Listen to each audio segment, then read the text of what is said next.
Hello everyone, स्वागत है आप सभी का आपके अपने यूट्यूब चैनल में जिसका नाम है बायोलॉजी कॉन्सेप्ट और मैं हूं सुरभि माथुर। और बच्चों, हम लोग पढ़ रहे थे एक्टोकार्पस और उसमें हम लोगों ने कंप्लीट किया था उसका थैलस स्ट्रक्चर और एसेक्सुअल रिप्रोडक्शन। और आज हम लोग निपटा देंगे इस एक्टोकार्पस को और इसके सेक्सुअल रिप्रोडक्शन के थ्रू हम इसको कंप्लीट कर देंगे। तो आइए शुरू करते हैं इसका बहुत इंटरेस्टिंग, बहुत मज़ेदार सा lecture, sexual reproduction of Ectocarpus. और बच्चों, अगर आपको वीडियो पसंद आए तो प्लीज़ इसको लाइक कर दीजिएगा, शेयर करिएगा और चैनल को सब्सक्राइब कर दीजिएगा।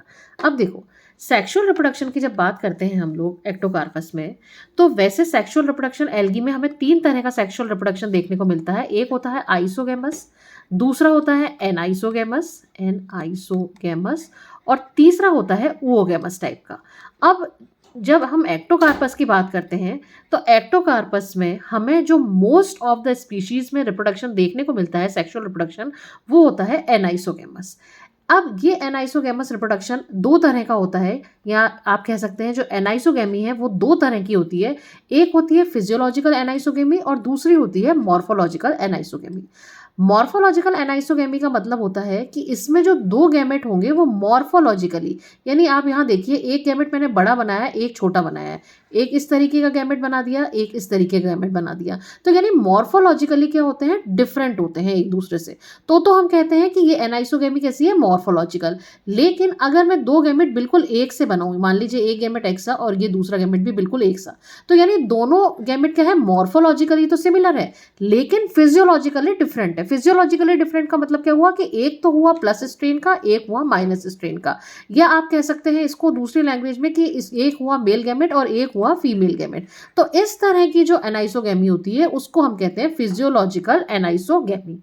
समझ में आ गई बात? अब यहाँ पे हमें स्पीशीज के नाम भी याद रखने पड़ेंगे। एक्टोकार्पस स्क्यूंडस की बात करें तो वहां पे आपको मॉर्फोलॉजिकल एनाइसोगैमी देखने को मिलेगी। वहीं अगर एक्टोकार्पस सिलिक्यूलोसस की बात करें तो वहां आपको फिजियोलॉजिकल एनाइसोगैमी देखने को मिलेगी। अब आगे चलते हैं। जिस तरीके से हम लोगों ने एसेक्सुअल रिप्रोडक्शन पढ़ा था, और एसेक्सुअल रिप्रोडक्शन किसके थ्रू हो रहा था, ज़ूस्पोर्स के थ्रू हो रहा था। और ये ज़ूस्पोर्स किसके अंदर बन रहे थे, ज़ूस्पोरेंजिया के अंदर बन रहे थे। ठीक उसी तरीके से जो सेक्सुअल रिप्रोडक्शन होता है वो सेक्सुअल रिप्रोडक्शन होता है किसके थ्रू, गैमेट्स के थ्रू। और ये गैमेट्स किसके अंदर बनते हैं, गैमेटेंजिया के अंदर बनते हैं। वहां पर हमने एसेक्सुअल रिप्रोडक्शन में हमने देखा था यूनिलोक्यूलर ज़ूस्पोरेंजिया और प्लूरिलोक्यूलर स्पोरेंजिया। उसी तरीके से एक्टोकार्पस में सेक्सुअल रिप्रोडक्शन में केवल क्या होती है, प्लूरिलोक्यूलर गैमेटेंजिया में गैमेट्स बनते हैं। ध्यान देना यहाँ पे बात, क्या बोला मैंने अब तक कि सेक्सुअल रिप्रोडक्शन किसके थ्रू होता है, सेक्सुअल रिप्रोडक्शन। मैं यहाँ लिख देती हूँ, सेक्सुअल रिप्रोडक्शन ये किसके थ्रू हो रहा है, गैमेट्स के थ्रू। और गैमेट्स कहाँ पे बन रहे हैं, गैमेटेंजिया। और गैमेटेंजिया कौन सी होगी, प्लूरिलोक्यूलर। अब प्लूरिलोक्यूलर कह दिया तो इसका मतलब क्या होगा, प्लूरी यानी कि बहुत सारे, लोक्यूलर यानी कि लोक्यूल, बहुत सारे लोक्यूल होंगे उस गैमेटेंजिया के अंदर। यहाँ पे जो डायग्राम देख रहे हैं ये किसका है, प्लूरिलोक्यूलर गैमेटेंजिया का है। अब ये गैमेटेंजिया क्या है, ससाइल भी हो सकती है और शॉर्टली स्टॉक भी हो सकती है। यहाँ पे ये छोटा सा आपको स्ट्रक्चर नजर आ रहा है, ये क्या है, ये स्टॉक है ना। तो या तो वो होगी ससाइल होगी यानी कोई स्टॉक प्रेजेंट नहीं होगा, या फिर एक छोटा सा स्टॉक प्रेजेंट हो सकता है किसमें, प्लूरिलोक्यूलर गैमेटेंजिया में। जिस तरीके से एक्टोकार्पस में हमने क्या देखा था कि जो फिलामेंट था उस फिलामेंट से क्या निकल रही थी, एक लेटरल ब्रांच निकल रही थी, है ना, कोई लेटरल ब्रांच निकल रही थी। उस लेटरल ब्रांच की जो टर्मिनल सेल थी वो कन्वर्ट हो रही थी किसमें, स्पोरेंजियल इनिशियल में। ठीक उसी तरीके से जब गैमेटेंजिया बनती है तो वहां पे भी लेटरल जो ब्रांचलेट होती है उसकी टर्मिनल सेल जो है वो कन्वर्ट हो जाती है किसमें, गैमेटेंजियल इनिशियल में। ये देखिए डायग्राम में, यहाँ पे मैं समझाती हूँ आपको। जैसे मान लीजिए ये फिलामेंट है, ये फिलामेंट बनाया, ये एक फिलामेंट बनाया और इसकी एक ये लेटरल ब्रांच है, ठीक है। अब इस लेटरल ब्रांच की ये टर्मिनल सेल है, ये टर्मिनल सेल काम करेगी किसका, गैमेटेंजियल इनिशियल का। अब इस गैमेटेंजियल इनिशियल में होंगे ट्रांसवर्स डिवीजन। ये एक ट्रांसवर्स डिवीजन हुआ, दूसरा हुआ, तीसरा हुआ।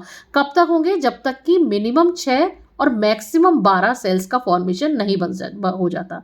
तो जैसे यहाँ पे देखिए 1 2 3 4 5 और एक और मैं अगर ट्रांसफर डिवीजन कर दूँ तो टोटल कितनी बन गई, 6 सेल्स इसमें फॉर्म हो गई। उसके बाद क्या होता है कि वापस से ट्रांसवर्स डिवीजन होंगे प्लस वर्टिकल डिवीजन होंगे, जिसकी वजह से ये जो गैमेटेंजियल इनिशियल है वो डिवाइड हो जाती है किसमें, कई क्यूबॉइडल सेल्स में, यानी इस तरह की सेल में। ये आपको इस तरह की सेल्स दिख रही है, ये एक सेल है, ये दूसरी सेल है। तो इस तरह की कई सारी सेल्स का फॉर्मेशन हो जाता है। हर सेल में क्या प्रेजेंट होगा, न्यूक्लियस प्रेजेंट होगा। यानी यहाँ पे अगर एक मैं क्यूबॉइडल सेल बना रही हूँ तो इसमें एक न्यूक्लियस प्रेजेंट है, फिर ये मैंने दूसरी क्यूबॉइडल सेल बनाई तो इसमें न्यूक्लियस प्रेजेंट है। तो और अब न्यूक्लियस प्लस प्रोटोप्लाज्म प्रेजेंट है।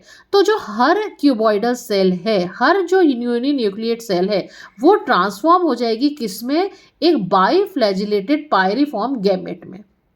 तो हमें बेसिकली करना क्या है कि सेक्सुअल रिप्रोडक्शन के लिए हमें किस चीज़ की ज़रूरत है, हमें ज़रूरत है गैमेट्स की। तो हमें ये देखना होगा कि गैमेट्स बनेंगे कैसे। तो उसके लिए पहली स्टेप ये आई कि गैमेट्स कहाँ बनेंगे, गैमेटेंजिया में बनेंगे। और गैमेटेंजिया भी कैसी होगी, प्लूरिलोक्यूलर होगी। उसके बाद हमें ये देखना है कि ये जो गैमेटेंजिया बनी, वो गैमेटेंजिया बनी कैसे, तो वो बनी गैमेटेंजियल इनिशियल से, जिसमें पहले एक ट्रांसवर्स डिवीजन हुआ, 2 3 4 5 6, लगभग 6 ट्रांसवर्स डिवीजन होंगे, जिससे मिनिमम 6 सेल्स बनेंगी। और 12 ट्रांसवर्स डिवीजन हुए तो 12 सेल्स बनेगी। उसके बाद ट्रांसवर्स प्लस वर्टिकल दोनों डिवीजन होंगे, जिससे क्यूबॉइडल सेल बनेगी। हर क्यूबॉइडल सेल में न्यूक्लियस प्लस प्रोटोप्लास्ट होगा, और ये क्यूबॉइडल सेल ट्रांसफॉर्म होकर क्या बना देगी, गैमेट का फॉर्मेशन कर देगी। यानी अब हमारे पास क्या आ गए, गैमेट्स तो आ गए। अब प्रोसेस होगी फर्टिलाइजेशन की। अब हमने क्या कहा था कि एक्टोकार्पस की मोस्ट ऑफ द स्पीशीज में आपको एनाइसोगैमस टाइप का सेक्सुअल रिप्रोडक्शन देखने को मिलता है। और उसमें भी कौन सा ज़्यादा देखने को मिलता है, फिजियोलॉजिकल वाला देखने को ज़्यादा मिलता है। तो फिजियोलॉजिकल में मैंने आपको बताया था कि 2 गैमेट्स होंगे जो मॉर्फोलॉजिकली तो सिमिलर होंगे लेकिन फिजियोलॉजिकली डिफरेंट होंगे। यानी एक तो किसका होगा, प्लस स्ट्रेन का होगा, एक कैसा होगा, माइनस स्ट्रेन का होगा। अब ये कैसे आए, तो ये इस तरीके से आएंगे कि यहाँ पे क्या होगा, जैसे मान लो मैं यहाँ पे एक एक्टोकार्पस का फिलामेंट बनाती हूँ, ठीक है, एक्टोकार्पस का फिलामेंट बनाया। अब यहाँ पे एक मान लीजिए ये लेटरल ब्रांच निकली और यहाँ पे एक गैमेटेंजिया बनी। दूसरी मान लीजिए यहाँ पे एक लेटरल ब्रांच निकली और यहाँ पे एक गैमेटेंजिया बनी। तो क्या होगा, एक ही स्पीशीज के जो 2 अलग अलग फिलामेंट में जो गैमेटेंजिया बनेगी तो उसमें अलग अलग गैमेट्स बनेंगे। एक गैमेट मान लीजिए यहाँ पे इसमें बन गया प्लस स्ट्रेन का, ये वाला जो फिलामेंट है यहाँ पे गैमेटेंजियल इनिशियल बनी, यहाँ पे जो गैमेट बना वो माइनस स्ट्रेन का बन गया। तो अब इन दोनों के बीच में फ्यूजन की प्रोसेस होगी, जिसको हम क्या कहेंगे, फर्टिलाइजेशन। अब एक गैमेट प्लस स्ट्रेन का होगा, एक गैमेट माइनस स्ट्रेन का होगा। एक खास बात और होती है कि जो इसमें फीमेल गैमेट होता है, उस फीमेल गैमेट के द्वारा एक खास सेक्सुअल अट्रैक्टेंट सिक्रीट किया जाता है, जिसको हम बोलते हैं सेरेनिन। ये सेरेनिन क्या करता है, मेल गैमेट्स को अपनी तरफ अट्रैक्ट करेगा। जैसे ये डायग्राम में देखिए, यहाँ पे क्या है, ये फीमेल गैमेट है। इस फीमेल गैमेट ने सिक्रीट किया एक सब्सटेंस जिसको हम क्या कहते हैं, सेरेनिन। सेरेनिन या सेरेनाइन, ये एक केमिकल सब्सटेंस है जिसकी वजह से बहुत सारे मेल गैमेट इसकी तरफ अट्रैक्ट होंगे और एक क्लस्टर का फॉर्मेशन कर लेंगे। इस क्लस्टर का फॉर्मेशन एक फीमेल गैमेट के चारों तरफ हो जाने की प्रोसेस को हम कहते हैं क्लैंप फॉर्मेशन। ठीक है, क्लैंप फॉर्मेशन कहेंगे। और होगा ये कि चाहे कितना भी क्लस्टर बन जाए इस फीमेल गैमेट के चारों तरफ मेल गैमेट्स का, लेकिन केवल एक ही मेल गैमेट का फ्यूजन होगा, किसका, फीमेल गैमेट के साथ, जिससे कि एक प्रोडक्ट बनेगा जिसको आप क्या कह दोगे, जाइगोस्पोर। समझ में आ गई बात? वापस एक बार हम रीड करते हैं, हमने क्या पढ़ा, ये देखो यहाँ पे, ये देखो, अगर हमारे पास सेक्सुअल रिप्रोडक्शन लिखने को आता है कि describe sexual reproduction in Ectocarpus, तो हमें अपना आंसर किस तरीके से स्टार्ट करना है। सबसे पहली बात आप ये लिखेंगे कि in ectocarpus 3 types of sexual reproduction is present, isogamous, anisogamous and oogamous, but most of the species of ectocarpus possesses anisogamous type of sexual reproduction. This anisogamous type of sexual reproduction is of 2 types, physiological anisogamy and morphological anisogamy.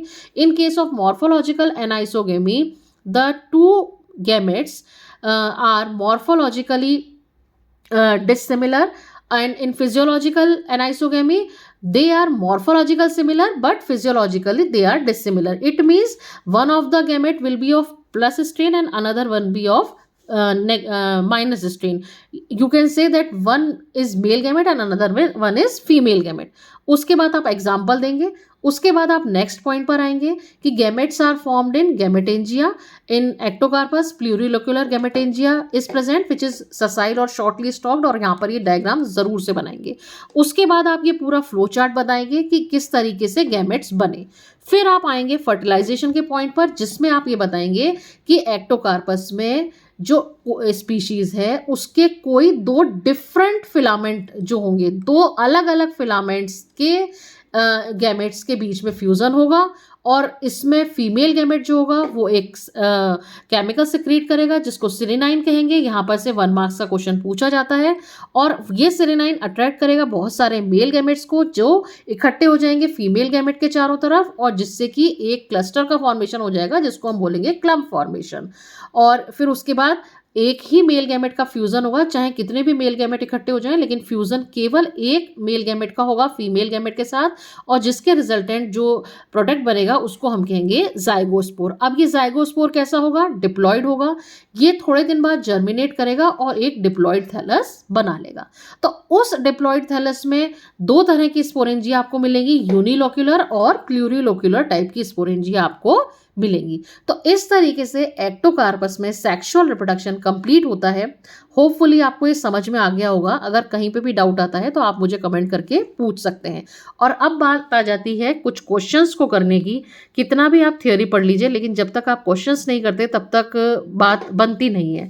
तो इसीलिए मैं कुछ questions भी आपके लिए लेकर आई हूँ। जैसे कि पहला क्वेश्चन है, in ectocarpus a sexual reproduction takes place by. अब देखो, ऑप्शन ए है जूस्पोर, बी है बायफ्लैजिलेटेड जूस्पोर, सी है प्लानोस्पोर, या डी है ऑल ऑफ दिस। तो बेस्ट ऑफ द आंसर हमारा क्या होगा? बायफ्लैजिलेटेड जूस्पोर। ध्यान दिया होगा आपने कि इसमें दो तरह की फ्लैजिला थी, एक विप्लैश और एक टेंसेल, और ये लेटरल साइड पर इंसर्टेड थी। तो option B is the right answer. फिर आता है question number 2, in unilocular sporangia the first division of diploid nucleus. अब यूनिलोक्यूलर में क्या हो रहा था कि जो डिप्लॉयड न्यूक्लियस था उसमें कौन सा डिवीजन हो रहा था? मियोसिस हो रहा था। अब देखो, मियोसिस और मियोटिक एक ही बात होती है। यहाँ पे ए दे रखा है मियोटिक, बी दे रखा है मियोसिस, सी दे रखा है माइटोटिक, और डी दे रखा है ए एंड बी बोथ। तो हमारा सही आंसर क्या होगा? D, A and B both, क्योंकि मियोटिक बोलो या मियोसिस बोलो एक ही बात होती है। क्वेश्चन नंबर 3 है, the unilocular sporangium is called so because it has only. अब यूनिलोक्यूलर स्पोरेंजियम को यूनिलोक्यूलर क्यों कहते हैं? क्या ये केवल एक जूस्पोर बनाती है इसलिए? क्या ये हैप्लॉइड जूस्पोर बनाती है इसलिए? क्या इसमें केवल एक ही चैम्बर होता है, या क्या इसमें एक मियोटिक डिवीजन होता है क्या? तो आंसर क्या है? लोक्यूल। लोक्यूल का मतलब क्या होता है? चैम्बर। तो इसका आंसर सही क्या होगा? Option C is the right answer. फिर बात करते हैं क्वेश्चन नंबर 4 की, thallus construction in Ectocarpus is. अब आपको एक्टोकार्पस में बताना है किस तरह का थैलस होता है, फिलामेंटस अनब्रांच्ड, हेटेरोट्राइकस, हेटेरोथैलिक या ट्राइकोथैलिक। तो इसका बच्चों सही जवाब होगा हेटेरोट्राइकस। इसमें कैसा होता है? हेटेरोट्राइकस। हेटेरोट्राइकस का मतलब क्या होता है कि दो डिफरेंट तरह के फिलामेंट मिलेंगे, एक होगा प्रोस्टेट और एक होगा इरेक्ट। फिर आ जाते हैं क्वेश्चन नंबर 5 पर, plurilocular sporangia are characteristic of sargassum, dictyota, ectocarpus और यूलोथ्रिक्स। तो अभी हम लोग पढ़कर आए हैं प्लूरिलोक्यूलर स्पोरेंजिया हमें किस में देखने को मिल रही थी? एक्टोकार्पस में। तो option C is the right answer. फिर आगे चलते हैं, कुछ कॉम्पिटिटिव एग्जाम्स के क्वेश्चंस भी मैंने मेंशन किए हैं। जैसे कि एक्टोकार्पस को लेकर आईएफएस में 2005 और 6 में क्वेश्चन पूछा गया था। शॉर्ट नोट्स लिखना था आपको प्लूरिलोक्यूलर स्पोरेंजिया का। तो इसमें पूरे डायग्राम और किस तरह से प्लूरिलोक्यूलर स्पोरेंजिया बनी वो आप पूरा डिस्क्राइब करेंगे। फिर है question, draw NEET label diagrams of the life cycle of Ectocarpus pictorial presentation. यानी आपको केवल क्या बताना है, जैसे कि हम लोगों ने वॉलवॉक्स में बनाई थी कि पहले वॉलवॉक्स लिख दिया था, उसी तरीके से यहाँ पर आप क्या करेंगे? एक्टोकार्पस लिख देंगे। फिर ऊपर की तरफ आप एसेक्सुअल रिप्रोडक्शन बताएंगे, जैसे कि आपने यहाँ लिख दिया एक्टोकार्पस, एक्टोकार्पस। और फिर उसके बाद आप क्या करेंगे कि एसेक्सुअल रिप्रोडक्शन किसके थ्रू हो रहा था? यूनिलोक्यूलर। तो आप यहाँ लिख देंगे यूनिलोक्यूलर स्पोरेंजिया, और प्लूरिलोक्यूलर स्पोरेंजिया के थ्रू हो रहा था। वो सारा का सारा आप लिख के क्या बनाएंगे, और नीचे आप गैमेटेंजिया के थ्रू किस तरीके से गैमेट्स बन रहे थे वो आप बताएंगे इस पिक्टोरियल प्रेजेंटेशन में। और लास्ट क्वेश्चन आ जाता है, write short note on gametangium of ectocarpus. तो इसमें आप गैमेटेंजियम का डायग्राम प्लस गैमेटेंजियम का जो फ्लो चार्ट हमने बनाया था कि किस तरह से गैमेटेंजियम इनिशियल थी, उसमें ट्रांसवर्स डिवीजन हुए थे, फिर 6 से 12 सेल्स बनी थी, फिर उसके बाद उसमें कई ट्रांसवर्स और वर्टिकल डिवीजन हुए थे जिससे 20 to 40 लेयर्स क्यूबॉइडल सेल्स की बनी थी। वो सारी चीज़ आप इसमें मेंशन करेंगे। तो होपफुली आपको समझ में आ गया होगा एक्टोकार्पस का। फिर भी अगर कहीं कोई डाउट आता है तो आप मुझे कमेंट करके पूछ सकते हैं। आपका कमेंट मेरे लिए बहुत मैटर करता है। अगर आपको वीडियो पसंद आया हो तो प्लीज़ इसको लाइक करिएगा, शेयर करिएगा और चैनल को सब्सक्राइब करिएगा। Thank you very much.